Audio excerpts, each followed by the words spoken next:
Saudi আরব নতুন করে $1 trillion বিনিয়োগ করছে আমেরিকায়। পরিবর্তে পাচ্ছে শতাধিক F-35 কেনার সুযোগ।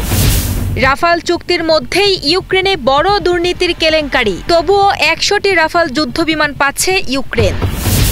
রাশিয়াকে মোকাবেলায় আবারও নেটোর মহড়া, টর্পেডোর এক আঘাতে ডোবানো হলো জাহাজ। সাগরের নিচে ক্ষমতা প্রদর্শন নেটোর। ওয়াশিংটনে সৌদি যুবরাজ মোহাম্মদ বিন সালমানের সফরের পর আমেরিকা ও সৌদি আরবের সম্পর্ক এক নতুন উচ্চতায় পৌঁছেছে। গত 18 নভেম্বর মঙ্গলবার মার্কিন প্রেসিডেন্ট ডোনাল্ড ট্রাম্প সৌদি আরবকে ন্যাটো সামরিক জোটের বাইরে একটি প্রধান মিত্র হিসেবে ঘোষণা দিয়েছেন। এই ঘোষণাকে দুই দেশের মধ্যে দীর্ঘমেয়াদী সামরিক সহযোগিতা জোরদার করার একটি গুরুত্বপূর্ণ পদক্ষেপ হিসেবে দেখা হচ্ছে। এই সফরের সময় পারমাণবিক শক্তি এবং প্রতিরক্ষার মতো গুরুত্বপূর্ণ ক্ষেত্রেও এই দুই দেশ চুক্তি স্বাক্ষর করেছে। এর ফলে পারমাণবিক অস্ত্র ছড়ানো ঠেকানোর নিয়ম মেনে আগামীতে $1 বিলিয়ন সহযোগিতা করার আইনি ভিত্তি তৈরি হল। ট্রাম্প এই চুক্তিগুলোর পাশাপাশি সৌদি আরবের কাছে অত্যাধুনিক F-35 যুদ্ধবিমান বিক্রির একটি অস্ত্র চুক্তিও অনুমোদন করেছেন। একই সাথে সৌদি যুবরাজ মোহাম্মদ বিন সালমান আমেরিকায় তাদের বিনিয়োগের পরিমাণ $600 বিলিয়ন থেকে বাড়িয়ে প্রায় $1 ট্রিলিয়ন বা $1 লাখ কোটি উন্নীত করার ঘোষণা দিয়েছেন। প্রযুক্তি, কৃত্রিম বুদ্ধিমত্তা সহ বিভিন্ন খাতে এই বিপুল পরিমাণ বিনিয়োগ করা হবে, যা দুই দেশের জন্যই বড় ধরনের অর্থনৈতিক সুযোগ তৈরি করবে। যুবরাজ সালমানের এই বড় ঘোষণার পর প্রেসিডেন্ট ট্রাম্প কিছুটা অবাক হয়েই বলেন, $600 বিলিয়ন বিনিয়োগ $1 ট্রিলিয়ন পর্যন্ত হতে পারে। যুক্তরাষ্ট্রে নিযুক্ত সৌদি রাষ্ট্রদূত প্রিন্সেস রিমা বিনত বান্দার আল সৌদ এই বৈঠকটিকে সৌদি যুক্তরাষ্ট্র সম্পর্কের জন্য গুরুত্বপূর্ণ দিন বলে বর্ণনা করেছেন। অর্থাৎ এই সফরের মাধ্যমে সামরিক দিক থেকে সৌদি আরব আমেরিকার আরও ঘনিষ্ঠ বন্ধু হল এবং একই সাথে অর্থনৈতিক ক্ষেত্রেও বিশাল অংশীদারিত্ব তৈরি হল। আগামী 10 বছরের মধ্যে ধাপে ধাপে 100টি রাফাল যুদ্ধবিমান পাচ্ছে ইউক্রেন। ইউক্রেনের প্রতিরক্ষা সক্ষমতা বাড়াতে উন্নতমানের রাফাল যুদ্ধ বিমান সরবরাহ করার পরিকল্পনা ঘোষণা করেছে ফ্রান্স। 17 নভেম্বর সোমবার ইউক্রেনের প্রেসিডেন্ট ভলোদিমির জেলেনস্কি প্যারিসে ফরাসি প্রেসিডেন্ট ইমানুয়েল ম্যাক্রোর সাথে আলোচনার জন্য গিয়েছিলেন।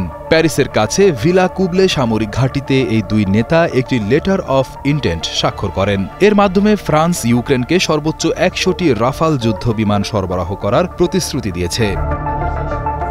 জেলেনস্কি ফরাসি টিভি চ্যানেলকে নিশ্চিত করেছেন তিনি 100টি রাফাল জেট বিমানের অর্ডার দিয়েছেন। তবে এই বিমানগুলো ফ্রান্স তাদের বর্তমান স্টক থেকে ইউক্রেনকে দেবে নাকি ইউক্রেন সরাসরি ফ্রান্সের কাছ থেকে কিনবে সে বিষয়ে তাৎক্ষণিক কোনো বিস্তারিত তথ্য প্রকাশ করা হয়নি। চুক্তিতে রাফালের পাশাপাশি ইউক্রেনকে উন্নতমানের SAMPT এয়ার ডিফেন্স সিস্টেম, আধুনিক রাডার এবং স্মার্ট এরিয়াল বোমাও দেওয়া হবে বলে উল্লেখ করা হয়েছে। ম্যাক্রো এই চুক্তিকে ইউক্রেন ও ইউরোপের নিরাপত্তায় ফ্রান্সের প্রতিরক্ষা খাতকে নিয়োজিত করার নতুন একটি পদক্ষেপ বলে অভিহিত করছেন। অন্যদিকে জেলেনস্কি এই চুক্তিকে ঐতিহাসিক বলে বর্ণনা করে ফ্রান্সের সহায়তাকে অত্যন্ত মূল্যবান বলে উল্লেখ করেন। রাফাল চুক্তিটি জেলেনস্কির জন্য একটি রাজনৈতিক অর্জন হলেও ইউক্রেনের সাম্প্রতিক দুর্নীতি কেলেঙ্কারি তার ওপর বড় চাপ সৃষ্টি করেছে। জ্বালানি খাতে $10 কোটি দুর্নীতির অভিযোগে জেলেনস্কির ঘনিষ্ঠদের বিরুদ্ধে তদন্ত চলছে। জেলেনস্কি এই সমস্যা স্বীকার করে নিয়েছেন এবং গত সপ্তাহে জ্বালানি খাতে পূর্ণ নিরীক্ষা ও নতুন ব্যবস্থাপনার ঘোষণা দিয়েছেন। ম্যাক্রোর আশ্বাস, দুর্নীতির ইস্যুতে প্রশ্ন উঠলে ম্যাক্রো জেলেনস্কির উপর আস্থা প্রকাশ করেন এবং তিনি আশা করেন জেলেনস্কি প্রয়োজনীয় সংস্কারগুলো করবেন। তাইওয়ানের আকাশসীমাকে আরও সুরক্ষিত করার জন্য এবার আসরে নামল আমেরিকা। সম্প্রতি তাইওয়ানের কাছে প্রায় $700 মিলিয়ন মূল্যের একটি অত্যাধুনিক ক্ষেপণাস্ত্র ব্যবস্থা বিক্রির ঘোষণা দিয়েছে দেশটি। এই ক্ষেপণাস্ত্র ব্যবস্থাটি হল NASAMS national advanced surface two air missile system, যা ইউক্রেনের যুদ্ধে সাফল্যের সঙ্গে ব্যবহার করা হয়েছে। মাত্র 1 সপ্তাহের মধ্যে এটি আমেরিকার দ্বিতীয় অস্ত্র প্যাকেজ, যার মোট মূল্য দাঁড়ালো $1 বিলিয়ন। এই নতুন অস্ত্র তাইওয়ানের সামরিক সক্ষমতা দ্রুত বাড়িয়ে দেবে। এই NASAMS ক্ষেপণাস্ত্রগুলো তৈরি করেছে RTX নামের একটি সংস্থা এবং এটি তাইওয়ানের সামরিক বহরে একটি নতুন সংযোজন। NASAMS বা national advanced surface two air missile system হল একটি মাঝারি পাল্লার আকাশ প্রতিরক্ষা ব্যবস্থা। এটি সাধারণ বন্দুক বা ক্ষেপণাস্ত্রের মতো নয়, বরং এটি সম্পূর্ণ প্রতিরক্ষা জাল তৈরি করতে পারে। এটি উন্নত রাডার এবং ফায়ার কন্ট্রোল সিস্টেম ব্যবহার করে, যা অত্যন্ত দ্রুত গতিতে আসা একাধিক লক্ষ্যবস্তুকে একই সাথে ট্র্যাক করতে পারে এবং স্বয়ংক্রিয়ভাবে সঠিক ক্ষেপণাস্ত্রটি ছুড়ে সেগুলোকে আঘাত করতে পারে, ঠিক যেমন একটি ফুটবল দলের গোলরক্ষক বিভিন্ন দিক থেকে আসা বলকে আটকে দেয়। পেন্টাগন জানিয়েছে 2031 সালের ফেব্রুয়ারির মধ্যে এই ক্ষেপণাস্ত্র সরবরাহ সম্পূর্ণ হওয়ার কথা রয়েছে। তাইওয়ান নিজেদের সমুদ্র পথ এবং আকাশসীমা রক্ষা করার জন্য ক্রমাগত নিজেদের সামরিক সরঞ্জাম বাড়াচ্ছে, যেমন তারা নিজেদের সাবমেরিনও তৈরি করছে, কারণ চীন প্রায় প্রতিদিন তাইওয়ানের কাছে সামরিক মহড়া চালায়, যাকে তাইওয়ান তাদের ধূসর অঞ্চলের কৌশল বা গ্রে জোন স্ট্র্যাটেজি হিসেবে দেখে থাকে। আন্তর্জাতিক সম্পর্ক না থাকা সত্ত্বেও আমেরিকা আইনগতভাবে তাইওয়ানকে আত্মরক্ষার জন্য প্রয়োজনীয় সামরিক সরঞ্জাম দিতে বাধ্য। আর আমেরিকার এই পদক্ষেপ স্বাভাবিকভাবেই চীনকে ক্ষুব্ধ করেছে। ইন্দো প্যাসিফিক অঞ্চলে বর্তমানে শুধু অস্ট্রেলিয়া এবং ইন্দোনেশিয়ার কাছেই এই NASAMS সিস্টেমটি রয়েছে। ড্রোনে লাগানো হয়েছে স্পিকার, সেই স্পিকারে উচ্চ শব্দে বাজানো হচ্ছে কুকুরের ডাক। ড্রোনে আরও সংযুক্ত করা হয়েছে চোখ, আরও আছে পটকাবাজি লঞ্চার। এটি কোনো খেলার জিনিস নয়, এটি হলো ভালুক তাড়ানোর জন্য হান্টিং ড্রোন। অদ্ভুত দেখতে এই ড্রোনটি তৈরি করেছে অ্যারো জাপান নামের একটি সংস্থা। হিদার ফ্রুটস পার্ক পুরো উঁচি অর্চার্ডে এটি ওড়ানো হচ্ছে, কারণ এই বাগানে ইদানিং প্রায়ই ভাল্লুকের আনাগোনা দেখা যাচ্ছে। তারা এসে আপেল আর পিচ গাছ তছনছ করে দিচ্ছে। ড্রোনটি উড়তে উড়তে বিশাল মাইকে জোরে জোরে কুকুরের ডাকার আওয়াজ ছাড়তে শুরু করে এবং ভালুকদের আরও ভয় দেখানোর জন্য পটকাও ছুঁড়ে মারে এটি। গিফু প্রিফেকচারের পরিবেশ বিষয়ক বিভাগের কর্মকর্তা নাওফুমি ইয়োশিকাওয়া জানান, এই বছর ভালুকের উৎপাত অনেক বেড়ে গেছে। গত বছরের তুলনায় এবছর শরৎকালে হিদা শহরে ভাল্লুক দেখার ঘটনা প্রায় 8 গুণ বেড়ে গেছে। তাই এই ড্রোনটি ব্যবহার করা হয়েছে খুব দ্রুত ভাল্লুক তাড়ানোর জন্য। জাপানে ভালুকের আক্রমণের ঘটনা বেড়ে যাওয়ায় পরিস্থিতি বেশ গুরুতর। পাবলিক ব্রডকাস্টার NHK এর তথ্য অনুযায়ী গত এপ্রিল মাস থেকে শুরু করে এবছর পর্যন্ত রেকর্ড 220 জন মানুষ ভালুকের আক্রমণে আহত হয়েছেন। এদের মধ্যে 13 জন মারা গেছেন, যার মধ্যে গত মাসেই মারা গেছেন 7 জন। কারণ এই সময়ে ভালুকেরা শীত নিদ্রার আগে প্রচুর খাবার খোঁজে। এশিয়াটিক ব্ল্যাক বেয়ার বা এশীয় কালো ভালুক বিশ্বজুড়ে বিপন্ন প্রজাতির তালিকায় থাকলেও জাপানে এদের সংখ্যা 2012 সাল থেকে প্রায় 3 গুণ বেড়েছে। এর কারণ হল শিকার কমে যাওয়া। বিশেষজ্ঞরা বলছেন, জলবায়ু পরিবর্তনের কারণে ভালুকের প্রাকৃতিক খাবার যেমন আখরোট এবং বিচ নাটসের ফলন কমে গেছে। অন্যদিকে গ্রামের লোক সংখ্যা কমে যাওয়া এবং পরিত্যক্ত খামার বাড়ি বেড়ে যাওয়ায় ভালুকেরা মানুষের কাছাকাছি খাবারের খোঁজে আসতে সাহস পাচ্ছে। পরিস্থিতি এতটাই খারাপ হয়েছে যে দেশের উত্তর অংশে ভালুক নিধন করতে কর্তৃপক্ষকে সাহায্য করার জন্য জাপান সরকার এই মাসের শুরুতে সৌদি আরবকে আমেরিকার সবচেয়ে শক্তিশালী যুদ্ধবিমান F-35 দেওয়ার কথা ভাবছেন মার্কিন প্রেসিডেন্ট ডোনাল্ড ট্রাম্প, আর তাতেই ঘুম উড়ে গেছে পেন্টাগনের। F-35 বিমানটি কোনো সাধারণ যুদ্ধবিমান নয়, এটি আমেরিকার সামরিক শক্তির অন্যতম বড় প্রতীক। এই বিমানটি তৈরি করে বিখ্যাত company Lockheed Martin.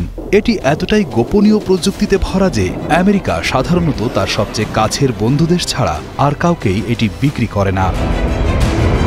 President Trump এই বিক্রির মাধ্যমে শুধু অস্ত্র ব্যবসায় করতে চাইছেন না, এর পেছনে একটি বড় রাজনৈতিক উদ্দেশ্যও রয়েছে।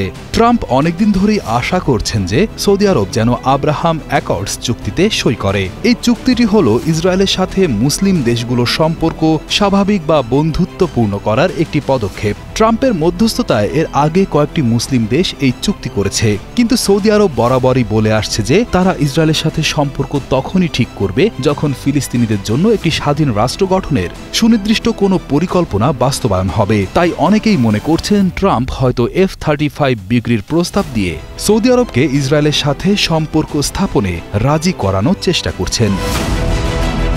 মার্কিন প্রেসিডেন্ট ডোনাল্ড ট্রাম্প গত 14 নভেম্বর শুক্রবার সাংবাদিকদের বলেন, সৌদি আরব প্রচুর যুদ্ধ বিমান কিনতে চায়, আমি বিষয়টি দেখছি। তারা প্রচুর F-35 কেনার জন্য আমাকে অনুরোধ করেছে। ডোনাল্ড ট্রাম্প এই বিমান বিক্রির কথা বললেও খোদ আমেরিকার প্রতিরক্ষা দফতর পেন্টাগন এই প্রস্তাবে খুবই উদ্বিগ্ন হয়ে পড়েছে।